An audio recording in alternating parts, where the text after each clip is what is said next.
கிருஷ்ணகிரி மாவட்டம் ஓசூர் அடுத்த தேன்கனிக்கோட்டையில் காட்டு யானை தாக்கி 2 பெண்கள் உயிரிழந்த நிலையில் படுகாயமடைந்த இருவர் சிகிச்சைக்காக மருத்துவமனையில் அனுமதிக்கப்பட்டுள்ளனர். தாவரக்கரை வனப்பகுதியிலிருந்து வெளியேறிய காட்டு யானை வெவ்வேறு பகுதிகளில் தோட்ட வேலைகளில் ஈடுபட்டிருந்த 2 பெண்களை தாக்கியதில் சம்பவ இடத்திலேயே அவர்கள் உயிரிழந்தனர். தொடர்ந்து தாசரப்பள்ளி கிராமத்தில் 2 இளைஞர்களை தாக்கியதில் படுகாயமடைந்தவர்கள் சிகிச்சைக்காக மருத்துவமனையில் அனுமதிக்கப்பட்டனர். இதனால் அச்சமடைந்த கிராம மக்கள் குடியிருப்பு பகுதிக்குள் யானை நுழைவதை தடுக்க கோரி சாலை மறியலில் ஈடுபட்டனர். தகவல் அறிந்து சம்பவ இடத்திற்கு சென்ற தளி சட்டமன்ற உறுப்பினர் ராமச்சந்திரன் மற்றும் வனத்துறை அதிகாரிகள் பொதுமக்களிடம் பேச்சுவார்த்தை நடத்தினர். பேச்சுவார்த்தையை தொடர்ந்து பொதுமக்கள் சாலை மறியலை கைவிட்டு கலைந்து சென்றனர்.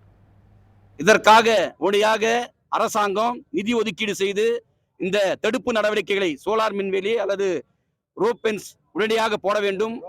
அதே போல இன்றைக்கு அதிகாலையில் 2 நபர்கள் தாக்கப்பட்டு உயிரிழந்த பிறகு கூட மாவட்ட ஆட்சித்தலைவரோ அல்லது சார் ஆட்சியரோ சம்பந்தப்பட்ட மாவட்ட வன அலுவலரோ வந்து பொதுமக்களை சந்தித்து இதற்கான என்ன தீர்வு என்று இதுவரை தெரியப்படுத்தாமல் இருக்கிறார்கள். ஆகவே உடனடியாக இதற்கு ஒரு நிரந்தர தீர்வை தமிழக அரசு வனத்துறை ஏற்படுத்த வேண்டும் என்று பொதுமக்களின் சார்பாக கேட்டுக்கொள்கிறேன்.